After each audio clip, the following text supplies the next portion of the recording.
Everyone and welcome to my channel Knowledge Fusion. Last video में हमने पढ़ा था कि ट्विन प्राइम क्या होता है। आज हम पढ़ने वाले हैं कि प्राइम पैलिंड्रोम क्या होता है। तो पहले आप एक क्वेश्चन लिख लीजिए जो 10th बोर्ड्स और 8th और 9th के एग्जाम्स में आता है। Write a program to input a number, check and print whether the given number is a prime palindrome number or not। मैं एग्जाम्पल लेके आपको समझा देता हूं कि प्राइम पैलिंड्रोम नंबर होता क्या है। मान लीजिए कि मैंने एक नंबर लिया 11। सबसे पहले मैं 11 को चेक करूंगा कि वो प्राइम है या नहीं है। प्राइम को चेक करने की कंडीशन होती है हम वो डिजिट्स काउंट कर लेते हैं जो 11 से डिवाइड हो रही हो। ठीक है, अगर वो दो नंबर्स होते हैं जो 11 से डिवाइड हो रहे होते हैं तो उसको हम कह सकते हैं कि वो प्राइम नंबर है। और पैलिंड्रोम कैसे चेक करते हैं, ये जो नंबर दिया हुआ है इसका रिवर्स निकालते हैं। मान लीजिए जब इसको रिवर्स करेंगे तो इसका रिवर्स आएगा 11, यानी कि कोई नंबर्स को रिवर्स करने पे अगर वो सेम आए तो उसे हम बोलते हैं पैलिंड्रोम। तो ऐसे नंबर जो प्राइम भी होते हैं और जो पैलिंड्रोम भी होते हैं उन्हें ही बोला जाता है प्राइम पैलिंड्रोम नंबर्स। अब हम इसको जावा में कैसे कोड करेंगे वो मैं आपको दिखाता हूं।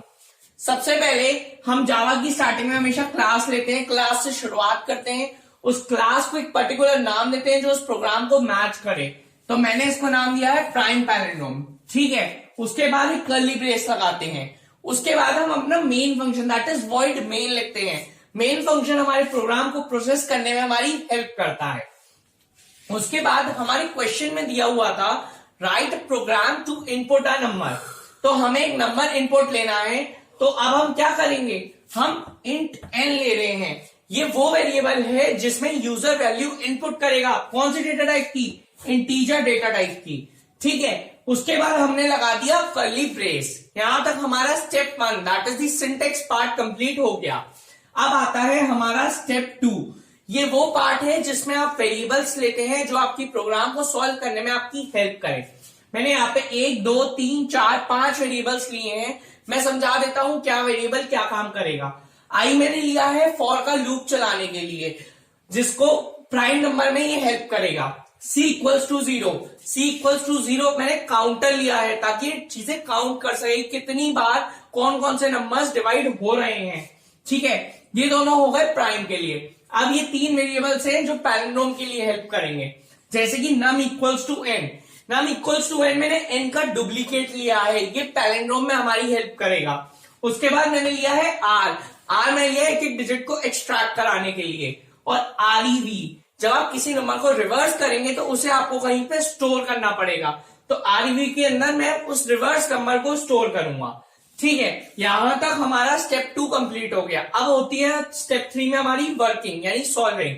तो उसके लिए हम एक एग्जांपल ले लेते हैं। मान लीजिए यूजर ने नंबर इनपुट किया है 11। ठीक है, हम 11 की वर्किंग करके दिखाते हैं। ठीक है, n की वैल्यू मैंने यहां लिख दिया 11। ठीक है, अब c इक्वल्स टू 0 और rev इक्वल्स टू 0 है तो c को मैंने 0 दे दिया, rev को इनिशियली 0 दे दिया। num इक्वल्स टू n है तो n की वैल्यू 11 है तो num की वैल्यू भी क्या होगी, 11 होगी। ठीक है, अब i इक्वल्स टू 1, i की शुरुआत इनिशियल वैल्यू क्या है, 1 है तो मैंने इसको 1 दे दिया। अब हम वर्किंग करेंगे i इक्वल्स टू 1। ठीक है, 1 is lesser than equals to 11। क्या कंडीशन ट्रू है, ट्रू है। अंदर आएंगे 11 मॉडुलस 1। जब आप 11 को 1 से डिवाइड करेंगे तो मॉडुलस के केस में हम हमेशा रिमाइंडर को लेते हैं। तो जब आप 11 को 1 से डिवाइड करेंगे तो आपका रिमाइंडर 0 आएगा। तो 0 इक्वल 0 कंडीशन ट्रू है, हाँ ट्रू है। तो हमारा जो प्लस प्लस सी है वो रन कर जाएगा। तो सी की वैल्यू जितनी भी होगी वो 1 से इंक्रीज हो जाएगी। तो यहां सी की वैल्यू 0 कट के 1 हो जाएगी। इसके बाद ये हमारा फॉर का लूप है, ये हमारे प्राइम को चेक कर रहा है। और ये हमारा व्हाइल का लूप है जो किस में काम आएगा, पैलिंड्रोम में काम आएगा। तो पहले फॉर का लूप पूरा वर्क करना चाहिए। तो ये यहां से हम यहां आएंगे, i प्लस प्लस आई की वैल्यू एक इंक्रीज हो जाएगी तो 1 से क्या हो गई, 2 हो गई। अब चेक करेंगे 2 is lesser than equals to 11, condition true है। अंदर आएंगे 11 मॉडुलस 2। जब आप 11 को 2 से डिवाइड करेंगे तो आपका रिमाइंडर 1 आएगा। तो क्या 1 इक्वल इक्वल 0 है? नहीं, यहां आपकी कंडीशन फॉल्स हो गई, तो आपका जो प्लस प्लस सी है वो वर्क नहीं करेगा। ठीक है, यहां से मेरा वापस ऊपर जाएंगे आई प्लस प्लस पे, आई की वैल्यू 1 से इंक्रीज हो जाएगी 3। ठीक है, फिर आप चेक करेंगे क्या 3 is lesser than equals to 11 है? हाँ, कंडीशन ट्रू है। अंदर आएंगे, 11 मॉडुलस 3 इक्वल इक्वल 0। जब आप 11 को 3 से डिवाइड करेंगे तो आपका रिमाइंडर 2 आएगा। तो क्या 2 इक्वल इक्वल 0 है? नहीं, यहां हमारी कंडीशन फॉल्स हो गई, तो प्लस प्लस सी फिर से वर्क नहीं करेगा। यहां से आप वापस इधर जाएंगे, आई प्लस प्लस, आई की वैल्यू 3 से क्या हो जाएगी? 4 हो जाएगी। तो चेक करेंगे, 4 is lesser than equals to 11। क्या कंडीशन ट्रू है? हाँ, हमारी कंडीशन ट्रू है। अंदर आएंगे, 11 मॉडुलस 4, जब आप 11 को 4 से डिवाइड करेंगे तो आपका रिमाइंडर 3 आएगा। क्या 3 इक्वल इक्वल 0 है? कंडीशन हमारी फॉल्स है, तो प्लस प्लस सी वर्क नहीं करेगा।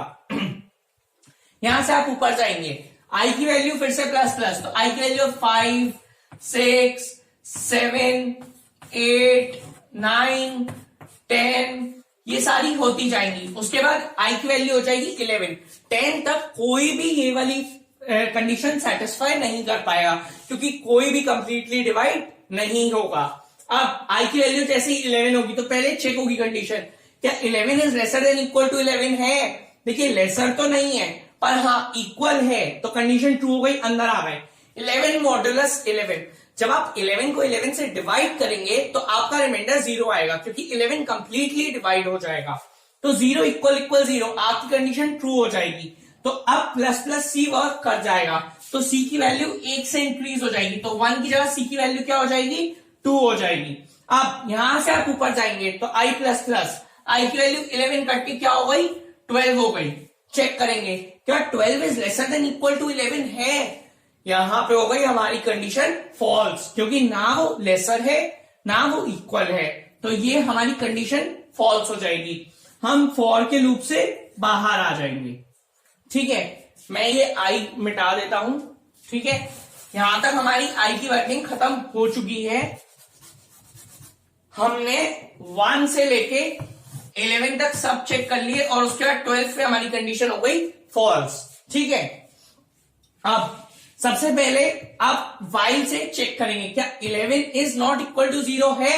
आपकी n की वैल्यू है 11, तो 11 नॉट इक्वल टू 0 है, कंडीशन ट्रू है। अंदर आएंगे, r is equal to 11 modulus 10, जब आप 11 को 10 से डिवाइड करेंगे तो आपका रिमाइंडर 1 आएगा, तो r में क्या स्टोर हो जाएगा? r में 1 स्टोर हो जाएगा। उसके बाद आप नेक्स्ट स्टेप पे आएंगे, आरईवी की जो ये लाइन लिखी हुई है, ये आरईवी यानी रिवर्स का फॉर्मूला है, जो आपको एज इट इज याद करना है। ये वर्क कैसे करता है वो मैं आपको दिखाता हूं। आरईवी इक्वल्स टू 0। ठीक है, इनिशियली आरईवी की वैल्यू 0 दी हुई है, तो 0 इंटू 0 0 प्लस आर की वैल्यू क्या है? 1, तो 0 प्लस 1 1, तो आरईवी की वैल्यू कितनी आ गई? 0 कट के 1 हो गई। ठीक है, उसके बाद स्टेप दिया हुआ है n is equals to n divided by 10। जैसे जैसे आप डिजिट्स एक्सट्रैक्ट करा रहे हैं, आपका नंबर उतना ही छोटा होता जाएगा। तो जब आप 11 को 10 से डिवाइड करेंगे तो आपका क्वेश्चन 1 आएगा।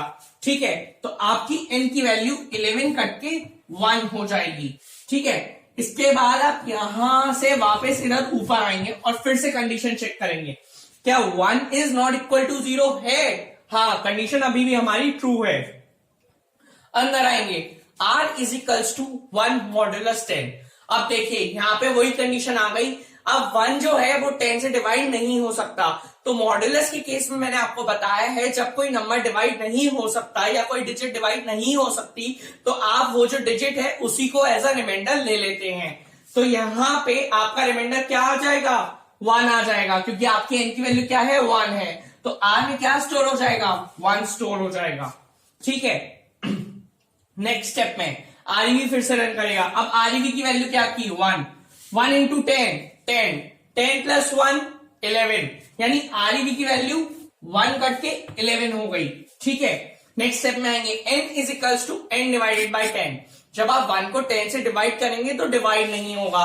जब कोई चीज डिवाइड नहीं होती तो कोई क्वेश्चन नहीं आता, जब कोई क्वेश्चन नहीं आता तो क्वेश्चन ऑटोमेटिकली 0 हो जाता है। तो n की वैल्यू आपकी 1 कट के 0 हो जाएगी। अब यहां से हम ऊपर आएंगे, फिर से चेक करें क्या 0 इज नॉट इक्वल टू 0 है। यहां पे हमारी कंडीशन हो जाती है फॉल्स, तो हम वाइल के लूप से बाहर आ जाएंगे। ठीक है, ये वाइल का ब्रेस लगा हुआ था, ये लूप के बाहर आ गए। अब हमारा सी की वैल्यू क्या आई है, सी की वैल्यू हमारी आई है 2।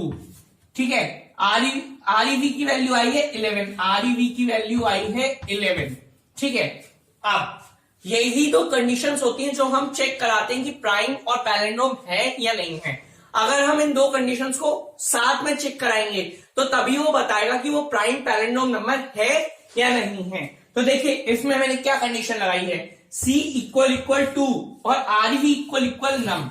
अगर ये दोनों ट्रू हैं तभी वो कहलाया जाएगा प्राइम पैलिंड्रोम। अच्छा, मैंने बीच में लगाया है एंड, ये एंड के साइन होता है। ठीक है, डबल बार लगता है तभी इसे एंड बोलते हैं। मैं यहां लिख देता हूं, ये एंड है। ठीक है, इसका मतलब क्या है, ये और ये दोनों कंडीशंस ट्रू होनी ही होनी चाहिए। अब चेक करते हैं, C इक्वल टू 2, क्या 2 इक्वल टू है। हाँ, हमारी कंडीशन पहली तो ट्रू हो गई, ये हो गई ट्रू। ठीक है, अब दूसरी चेक करेंगे। अब आरईवी जो हमारा रिवर्स नंबर आया था, हमें उसे ओरिजिनल से चेक कराना होता है। तो ओरिजिनल नंबर हमारा 0 हो गया है, इसलिए ही हमने प्रोग्राम की स्टार्टिंग में एक डुप्लीकेट लिया था नम। देखिए नंबर तो वही है पर डुप्लीकेट है, तो उससे कोई फर्क नहीं पड़ता, हम डुप्लीकेट से ही वर्किंग करेंगे। तो आरईवी इक्वल नम चेक करेंगे। आपकी आरईवी की वैल्यू आई है 11, नम की वैल्यू है 11, 11 इक्वल 11, कंडीशन हो गई ये वाली भी ट्रू। इसका मतलब क्या है, जहां आपकी दोनों कंडीशन ट्रू हो गई तो आपका एसओपीएलएन वाला पार्ट वर्क कर जाएगा। क्या हो जाएगा, ये प्राइम पैलिंड्रोम नंबर हो जाएगा। अगर इन दोनों में से कोई भी कंडीशन फॉल्स होती तो आपका एल्स वाला part not prime palindrome number print हो जाता, पर आपकी कंडीशन ट्रू है तो प्राइम पैलिंड्रोम प्रिंट हो जाएगा।